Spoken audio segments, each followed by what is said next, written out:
Tall everyone. I hope everyone is having a good day. Today I would like to talk about the Gorean free woman. Um, and the reason why that is because I have noticed that a lot of people, both inside the community and people outside the community, tend to ignore the free woman quite a lot.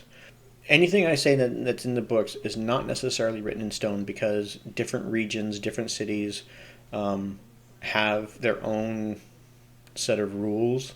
And so not everything necessarily applies, and there are exceptions to a lot of those rules because they do change a little bit here and there as the stories progress. So just wanted to put that disclaimer in there. In the books, the it is said that the population is somewhere between 93% and 97% free women, that the kajirea make up 3 to 7%. And this varies from city to city within the world of Gor. Since these books were written in the late 60s, early 70s, growing up, I do remember that during the 70s, the big craze on romance novels. And so I think when these books were written, they were kind of spicy romance stuff, and they had that dynamic that what some people would call a BDSM dynamic. I think that was mostly just to kind of help make sales, and so the main characters' interactions are mostly with the kajirea population, and so they tend to overlook the free woman aspect of it. And a lot of people who have not read the books or just like skim through it, they kind of just see the spicy romance stuff and go like, "Oh, this book is trash," you know, misogyny because it's male dominated, female submissive type of stuff. Even though a lot of romance novels written by women are that same subject. Case in point, The Many Shades of Grey. They even made movies about it. So, anyway, the Gorean free woman, let's see, how do we start this? Depending on which caste they are in, whether they're in a high caste or a low caste, if you're not too familiar with the Gor caste system, you have the 5 main castes, the highest being the initiates, which are basically the priests. You have I forget the exact order, so forgive me, but you have the physicians, you have the scribes, you have the builders, and you have the warriors. Those are the 5 high castes, and then all the other castes are low castes. And then you have peasants, which are no caste, I guess, or like they're the lowest of all the castes. And then you have the kajiras, who are no caste. And so depending on where you're born, would determine the level of education you got. And there are first knowledge and second knowledge and third knowledge. We don't know exactly what entails, what that knowledge is exactly, but when I'm reading these books, the way I imagine it is that the low caste, which gets the first knowledge, is probably somewhere around junior high, high school level of education kind of thing. And then the high caste would get a college education. And then the third knowledge is reserved for priest kings. So that's probably like the advanced technology stuff, like space age stuff. If you are lucky enough to be born in a high caste position, you're talking about high society, elite, everything's probably taken care of for you. You grow up in these high gardens, which are probably, I would imagine that each caste has their own gardens in which the women spend most of their leisure time in these luscious gardens, and probably going and getting lessons, either private tutors or going to an actual place and like a college or something like that, and going into classes and actually having education. But I would imagine it's more like a private tutor type of thing, but I could be wrong. That information isn't really gone over in the books. Now, as far as like the low caste, I believe that is more of a public school type of setting. Free women, whether they're high caste or low caste, they are taught everything that they need to survive in this world of Gor. That means posture, the way they sit, and because of in this world you have people like kajirea, the way you sit is very important. So you don't want to sit like a kajirea, but you want to sit like a lady. So position of your knees or your hand positions are important to distinguish yourself. And you, as a free woman, you don't want to sit like a kajirea, because that could be a sign to men that maybe you're not a free woman, and you could bring embarrassment to yourself and bring dishonor to your family and stuff like that. So now that kind of stuff does depend on city to city. Your hands can be in one position, or in another city your hands would be in a different position, or your knees. Here's a little story within the books, kind of example of positions in which a free woman can sit and can't sit. The older Tarl, who had been my mentor in arms years ago in Koroba, had once told me the story of a free woman desperately in love with a warrior who, in the presence of her family, was entertaining him, and whose wrists, unconsciously, had assumed the position of a slave. It was only with difficulty that she had been restrained from hurling herself in mortification from one of the high bridges. She had been so embarrassed that she had sat in this position. Later on, they do say that the warrior goes and kidnaps her and takes her away, and then makes her his free companion later on. So she ends up getting with him at the end of it. So, but I thought that was a little kind of funny. More significantly, a free woman's hands may also rest on her thighs. There is a difference in the placing of the knees. In all these kneeling positions, incidentally, even that of a kajirea, the Gorean woman carries herself well. Her back is straight, her chin is high, and she tends to be virile, beautiful to look upon. Free women are taught, or actually, all women, whether you're high caste or low caste, are taught the things that they need to be taught in case that they are captured in any unfortunate circumstances. They're taught how to dance certain dances, how to perform certain things, and just how to walk and move. And this is only to ensure that they survived should they be captured. This would give them a fighting chance to be pleasing and not to see the wrong end of a sword or spear. Their posture, your back is always straight, or you tend to you want to sit up straight, walk straight. Your head's going to be held up high, your chin's going to be up high. Makeup, free women do not usually wear makeup. I think the only exception to that might be eye makeup, because you are wearing a veil in most cases. Again, depending on city to city, whether you're high caste or low caste. You may be wearing a veil. If you're wearing a veil, obviously, you're not going to see anything but this. And so some free women will put on eyeshadow and things like that. But that would be the extent of it. Makeup is seen as a kajirea thing. So free women don't want to be seen as that. They don't, they kind of despise the kajirea. They look down on them. Perfume. Free women will wear perfume.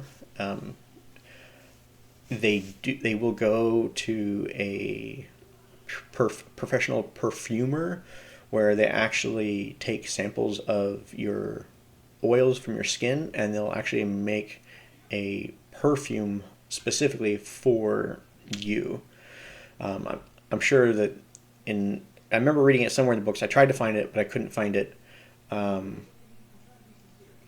But like to say, oh, you want a certain type of smell, like you want a flowery smell for the springtime or something like that, and they'll match the chemicals to match your biology so that you get the best smell. I don't know if you've ever out in the world where you walk by someone and you smell like this really bad acidic smell. It's like a perfumey smell, but it's like really rancid or acidic. That is because that person is wearing a perfume or a cologne that doesn't match or clash really well with their body chemistry, and it comes out smelling like that. On a couple occasions, I've actually had that experience myself where I'm like, oh, this cologne smells really nice, and you put it on your skin and you smell it, and then the chemistry is just so wrong, and you're just like, oh, something's wrong with this cologne. So there are those things that women will do for themselves: eye makeup and perfume. Their clothing, your clothing is akin to the Muslim women, although the Gorean free women, their robes of concealment are much more elaborate, probably more colorful, of course, and you're going to tend to, there is no rule that I found says that you have to wear your caste colors or anything like that, but free women do tend to wear somewhere on there, whether it's a primary color or an accent color, that would represent their caste, and then of course whatever other colors that they feel like that they want to add to their ensemble. In the case of like who is allowed to see a free woman who is without the veil, who's allowed to look upon their face, would be family members, like immediate family members, father, brother, as far as the males go. Females, with another female, there is no rule against that. So, but typically it's usually the immediate family that are allowed to look upon their face. Free women do not leave their home without express permission from their father, free companion, or other male figure that is the head of the household. That could be a brother, an uncle, a grandfather, depending on the circumstance. So you cannot leave your home without permission. And then they're usually not going out of their home without an escort of some kind, whether that's with a family member. I would assume or imagine that if you are of high caste, you'll probably be escorted by someone of the warrior caste, a guard of some kind. Within your own city, of course, there are certain circumstances where you would go outside of your city, whether you're traveling to some place or to like another city for business or whatever, vacation. There are instances where every Gorean person must go to the Sardar Mountains. They make that pilgrimage once in their life by their 25th birthday. So they are required, and this is records are kept to see who goes and who doesn't go. So you must go. So every free woman must make that journey. In those cases, you're usually going with a huge caravan, and you're going to have lots of security, lots of warriors and guards there to be with you. That's kind of one of the reasons why in the Gorean culture, why women wear the robes of concealment, is for kind of like, that's where it kind of comes into play. In the Muslim culture, I could be wrong, I believe a lot of that is more of a religious thing, and maybe some aspects it's respect towards the themselves and respect towards their husbands and their family, to not show off and be very, very pious. In the Gore culture, it's not so much that as it is a way of protecting them from enemies of their city, from being kidnapped. A lot of warriors, young warriors, one of the first things that they'll do, as they're becoming a warrior, is to go out and capture a free woman or another kajirea from an enemy state or enemy city. And so the high castes and low castes, the free women, tend to wear these robes of concealment to hide their identity, to hide the way they look, to help kind of protect them from possibly being kidnapped. Because a warrior is, and I'll share you the quote here, I have it here. Few warriors will risk their lives to capture a woman who may be as ugly as a Tharlorian, or turn out to have the face of an Urt and the temper of a Sleen. Now, of course, these are different animals. If you're not familiar with Gore, a Tharlorian, as far as I understand it, a Tharlorian is a dinosaur, or what we would consider to be a dinosaur. They are described in several different occasions throughout the books, and there's different ones: desert, forest, river, snow, well, maybe not snow, but mountain and stuff like that. So there's all these different types of reptiles, and they're described differently in each one. To me, that sounds like a dinosaur. An Urt is basically a rat, but they vary in size. So the size of a large rat that we would think of a rat, up to the size of, if you've seen the movie Princess Bride and you see the RUSs, a giant rat like the size of a large dog, they grow from little, small rats to like that big, and probably not very pretty looking. And a Sleen, of course, as some of you may know, a Sleen is a six-legged panther-like. It describes it as a mammal, but with like the head of shaped kind of like a viper or reptilian shaped kind of head. That's what they're described as. So anyway, some ugly creatures basically, and so a warrior is not going to take the chance, because there's no guarantee in capturing one and being successful at it, especially if they have multiple guards. You're putting your life at risk, and you're not going to do that for a woman that you don't know who she is. So free women are not captured all too often. Wear your robes of concealment. Move about their city relatively freely. There's a lot of places that free women can go. As far as I can tell, there's only one place that free women don't go. It's not that they can't go, it's that they don't go. So it's probably, again, one of those, probably not going to go there, but you could if you wanted to. And this is the Paga Tavern, or Paga is the short term word for pleasure. So a pleasure tavern. So this is going to be like your strip club type of scenario with bar and dancing and all that stuff. So this is not a place for free women. When it comes to eating, the free woman will, obviously you're going to, most cases the free woman would not lift up her veil to eat. they'll probably, kind of like move it away and then go up underneath their veil to eat. Even drinking, they'll do the same thing. Now, it does say that low caste women do tend to drink through their veil. And I was kind of trying to think, like, why would a high caste woman lift up her veil where a low caste woman would not and drink through it? And then I kind of realized, well, it kind of makes sense.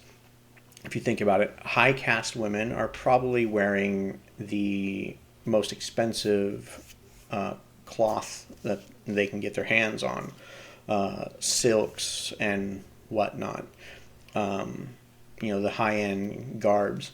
Whereas a low caste free woman probably is just wearing a cotton T-shirt type of material, a rep cloth, something that's not that extravagant or luxurious. So they're probably not going to care if they get it dirty, and so they're just going to protect their identity, so people can't see them, that kind of thing. They're just going to go ahead and drink it right through their veil. But again, that probably does depend on the free woman, and cases may vary, but that's what I found in the books. Weapons. It is said in the books that free women are, I don't know if it says they're not allowed, or that if there's a law against it, or if it's just frowned upon for free women to use swords. There are some examples where free women in the books have used a weapon. I can give you an example of a couple. One would be the obvious panther girls. These are free women or kajirea who have escaped, who have left the high society, left the protection of the city walls to live off grid, essentially, to be away from men altogether. It's not an easy life because they're living out in the woods, in huts and that kind of thing. And there they do use weapons. They use swords, bows, crossbows, I'd imagine, spears, whatever weapons that they can get that they would either steal from other hunters that are hunting game, and capturing the men and taking their goods and then selling the men as slaves to other bandits and whatnot that are along the borders of the northern forests. So I do know that they do use weapons. I don't know if you'd necessarily call them a free woman. I mean, they are free from society because they're living outside of society. But so there is that. However you want to juggle that. There was in the very first book when Tarl and Talana, they are fleeing R. They are escaping leaving the swamp. They had just gotten out of the swamp, and three warriors, approach them and ascertain their identity, and then, oh, okay, that's who you are. They capture Tarl, put him in shackles, and then the captain decides to have some grapey romance with the female, with Talana.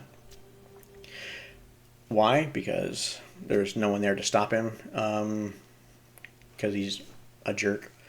Anyway, so while he's in the midst of trying to perform that act, the other two warriors are being distracted because they're watching the show, and not paying attention to Tarl. Tarl takes this opportunity to kill one of them and disables the other one, and goes and attacks the captain. Well, while he's wrestling with the captain, unknown to Tarl, the captain grabs a hold of a dagger to try and stab him. Well, Talana sees this, and she goes and she rushes over and picks up his sword and uses that to lop off his hand that's holding the dagger to save Tarl. Now, nothing happened to her because of that. There was no law that said that she couldn't do it, as far as I know of, and they're not within any type of city. And so there's that. Plus, the only one left is Tarl, and she just saved his life. He does tell her to drop the sword immediately, though, at which she does, because she's panicking. She's like not kind of like all the adrenaline going to her brain, and so there is that instance. Free woman did pick up a sword. She used it, and she chopped off the guy's arm or hand. There was another instance, if I'm remembering it correctly, of a free woman in the Tahari Desert. In one of the books, she wielded a sword. That's it. I don't remember her name or all the details on that. It's been a while since I've read that book, so I'm kind of vague on that one. But there's those three examples of free women using a sword. Now, it does say in the books that free women will hold or conceal a dagger in their robes, or even a needle or needles that are dipped in poison. It doesn't say exactly what kind of poison this is. Maybe this is just a tranquilizer, a neurotoxin, something to incapacitate their would-be attacker. Free women are permitted to use the names of free men, whereas a kajirea is not. Giving an example, you're talking to me as a free woman, you can say, "Oh, hey, Koa, yada yada yada, blah blah blah," or "Koa, I wish you well, yada yada yada." A kajirea is not allowed to use or address someone by their name. It is always either by master or mistress, depending on male or female. There are a couple exceptions to that rule, in that if I'm talking to a kajirea or kajiris and saying who is your master or who is your mistress, in that instance, the kajirea or kajiris could say, "Oh, my master or mistress is so-and-so of this city," or so-and-so of this caste, or that kind of thing. That's the only time that I've seen an example of where that is permitted. Because obviously you couldn't say, "Oh, my master is master." That wouldn't make any sense. So, but they are not allowed to call that person, when they're talking to that person, by their name.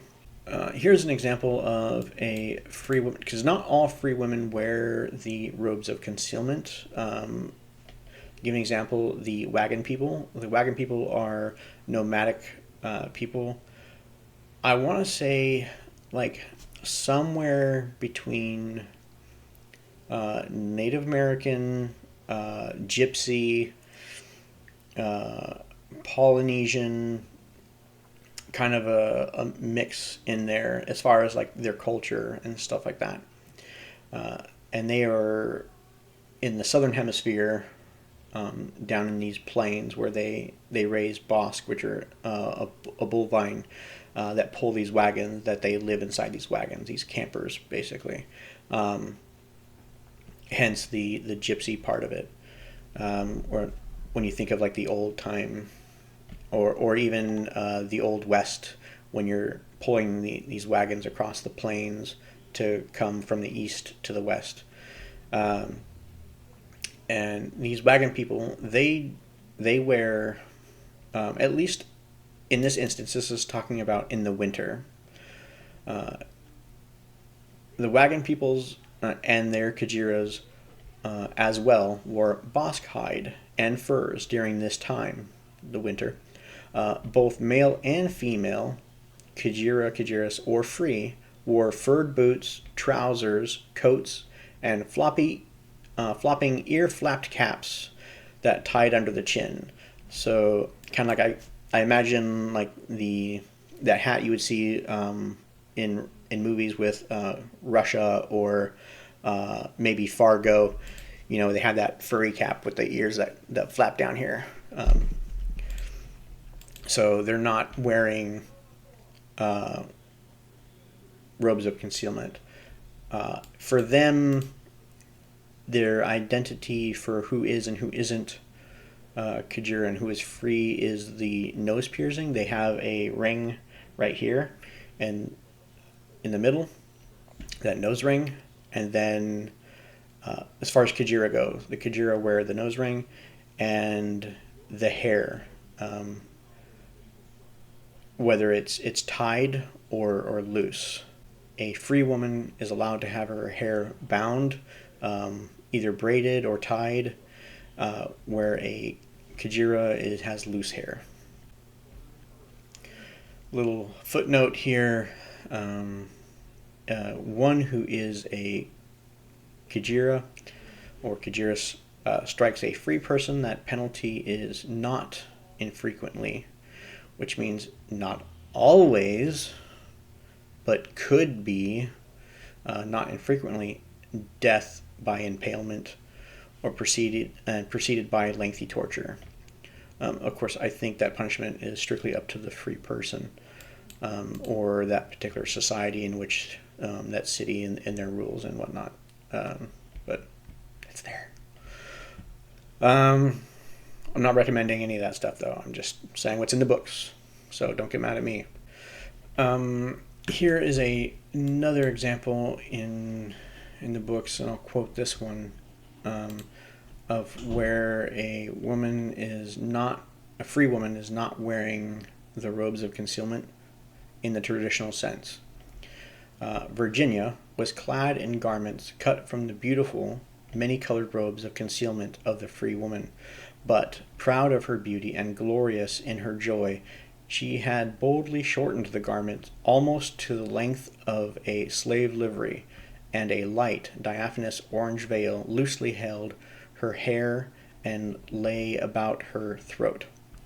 She wore the robes of concealment in such a way as to not conceal but enhance her great loveliness.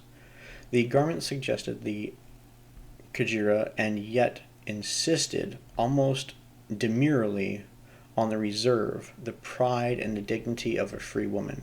The combination was devastating, tormentingly attractive, an achievement so tantalizing and astoundingly exquisite that I would not be surprised if it were adopted throughout R by the cities of the free women. So there is an example there as well. Let's see. Other piercings. So like the wagon people, they wear the nose piercing. Free women do not have pierced ears. Pierced ears are a sign of kajirea.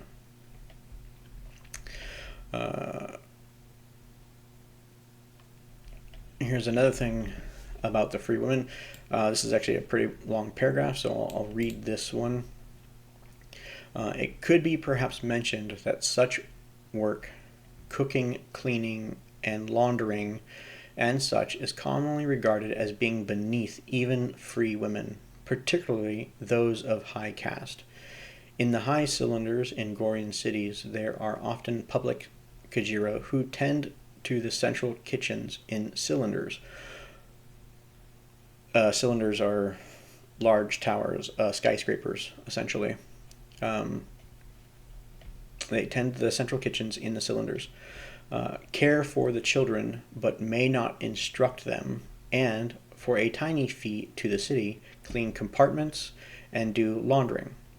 Thus, even families who cannot afford their own and feed a kajirea often have the use of several such unfortunate girls, commonly captured from hostile cities. Free women often treat such girls with great cruelty, and the mere word of a free woman that she is displeased with the girl's work is enough to have the girl beaten. The girls also have a low-use rent, payable to the city should a young male wish to partake of their pleasures. Here again, the mere word of a free person that he is not completely pleased is enough to earn the miserable girl a severe beating. Accordingly, she struggles to please him with all her might. It is not pleasant, I fear, to be a public kajirea. The Gorean free woman often does only what work she chooses.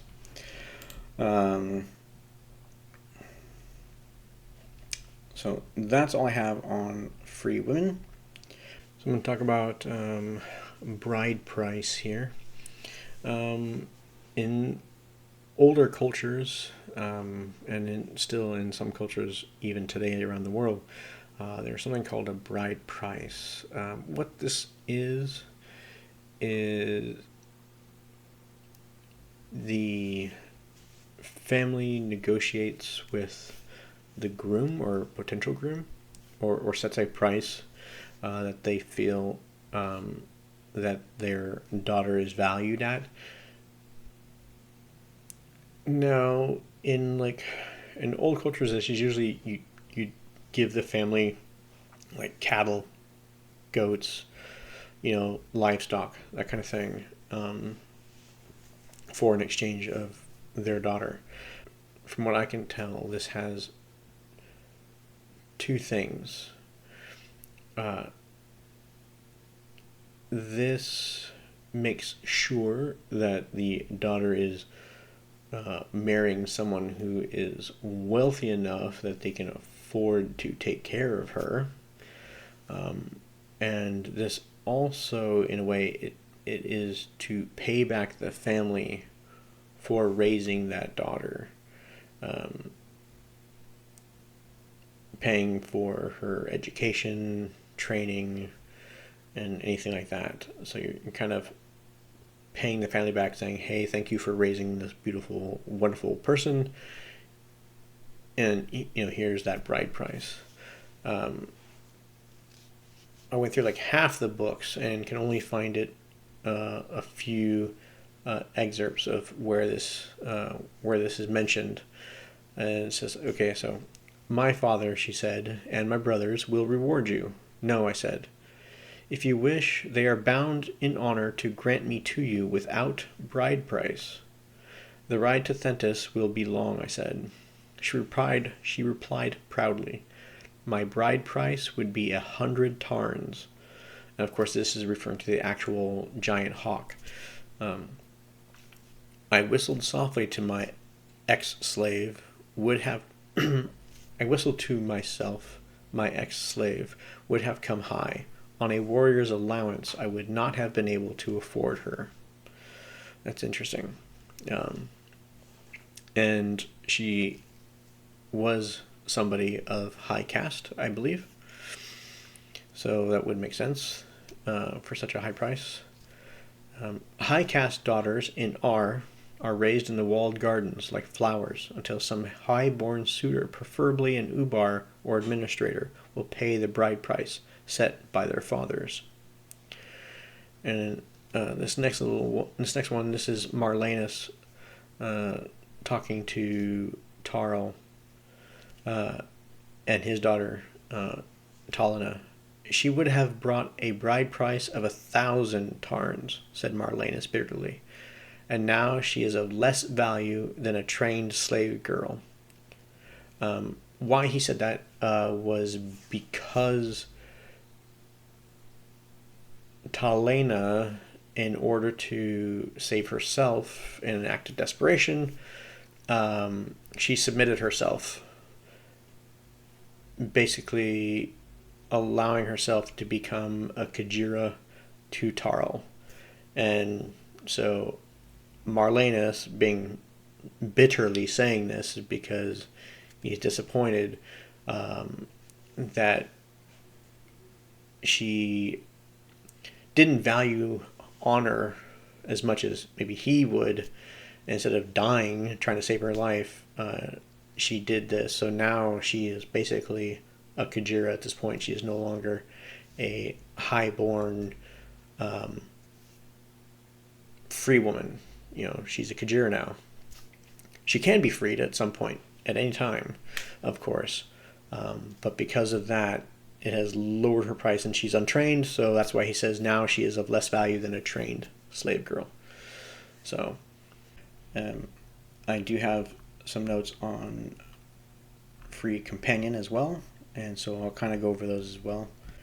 So, to become a free companion, there are two ways. It's basically a marriage in a sense, but a little bit different.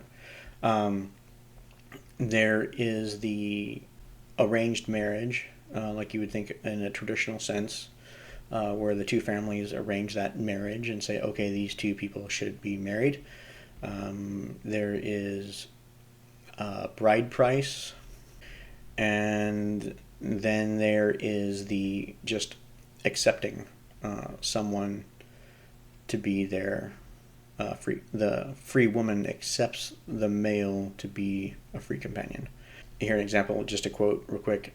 If you will have me, I said, as my free companion, I accept you, Tarl of Koruba, said Talena, with the love in her eyes. I accept you as my free companion. Boom, done.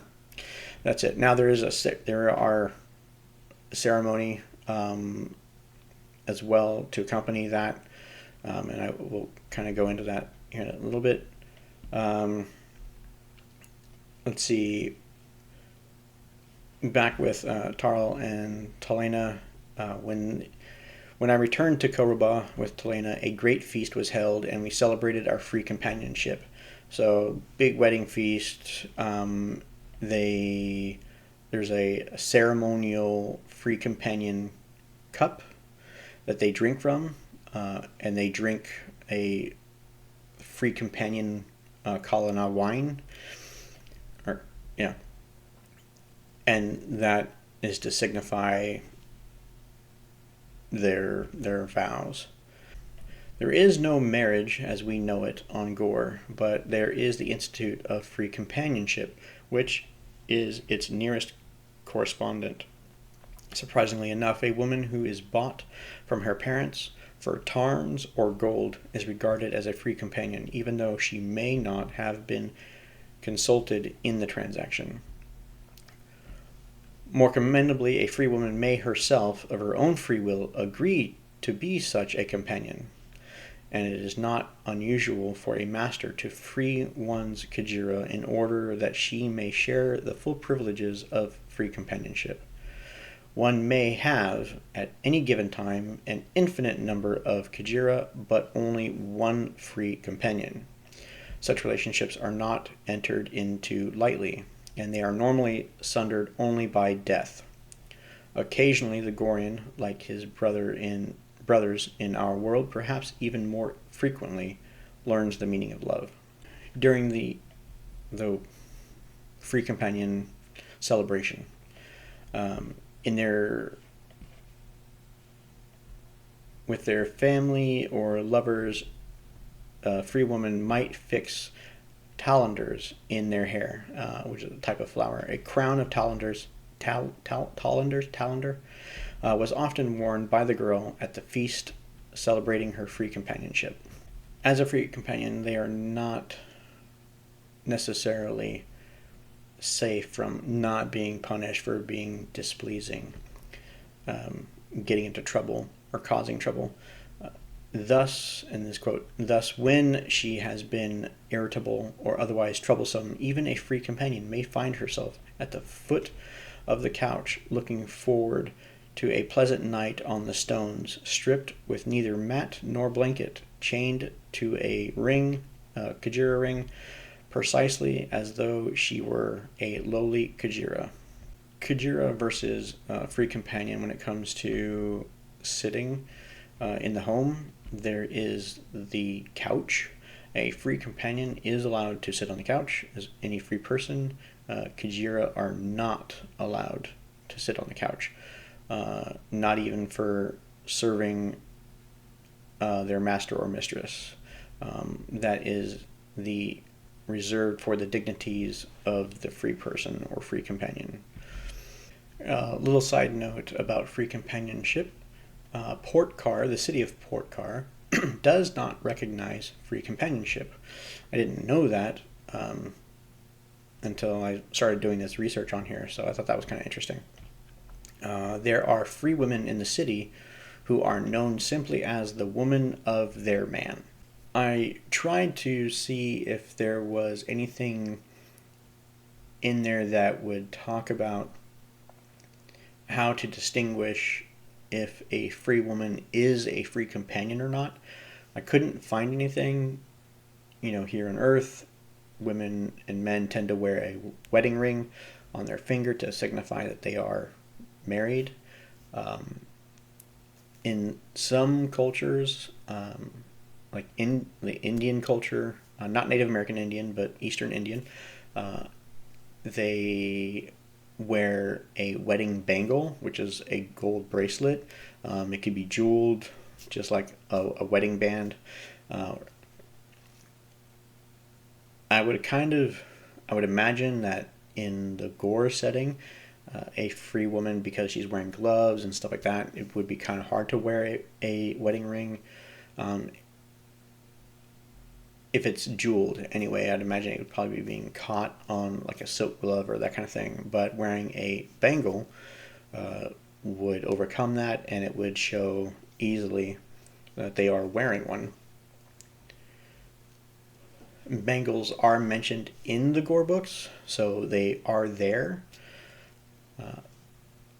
But I couldn't find anything specifically, so that would probably be depending on the city or depending on you as a free woman if you wish to wear a bangle, if you do have a free companion or not. I remember reading somewhere, and I couldn't find it, in the caste of physicians, a free woman is not allowed to practice medicine until she gives birth to 3 children. If I'm remembering this correctly, don't quote me on that. And she does this by signifying, by putting a bracelet. She has a bracelet for every child that she has. So when she has 3 children, she'll put on she'll have 3 bracelets on, and then she'll be allowed to practice medicine. Again, that probably does depend on city to city, and that was only given an example as the caste of physicians. It doesn't say what other caste rules are regarding that kind of thing. Free women are held in high regard in the cities. Men do respect them. I do remember reading in there where free men will step aside and get out of the way of a free woman as she's walking. They hold the doors open like you would think like a gentleman in Western society would do. Basically, it's like that. There are examples of free women holding states of office, holding high positions. You have the city of Tharna, which was ruled by a woman. The Tatrix, which unfortunately, of course, that city did go through a civil war and lost. The Tatrix lost her position. Well, she was actually overthrown by her own subordinate, and then that subordinate who thought she could do a better job obviously didn't, and then and then lost the city, and they reverted back to their old ways. But it does support the fact that free women do hold high positions and high jobs, and they do perform those jobs. What jobs they perform in the different castes, I couldn't really find anything. I guess that would just depend on your caste and what city you're in. But yeah, it may be a man's world only because a man is physically strong enough to take what is his. A free woman, of course, in this world, strength is respected. So if a free woman is strong enough, whether that's physically or mentally capable of taking that position and holding that position, then she's respected. And that is all I have to say about free women, free companionship, and bride price. If I've missed anything, if you'd like to add anything, feel free to add in the comments. Please hit the little heart, hit the like button, hit subscribe, hit the follow button, whatever the case may be, whatever platform this is on. I'd much appreciate it. I would much appreciate your opinions. Do keep them civil.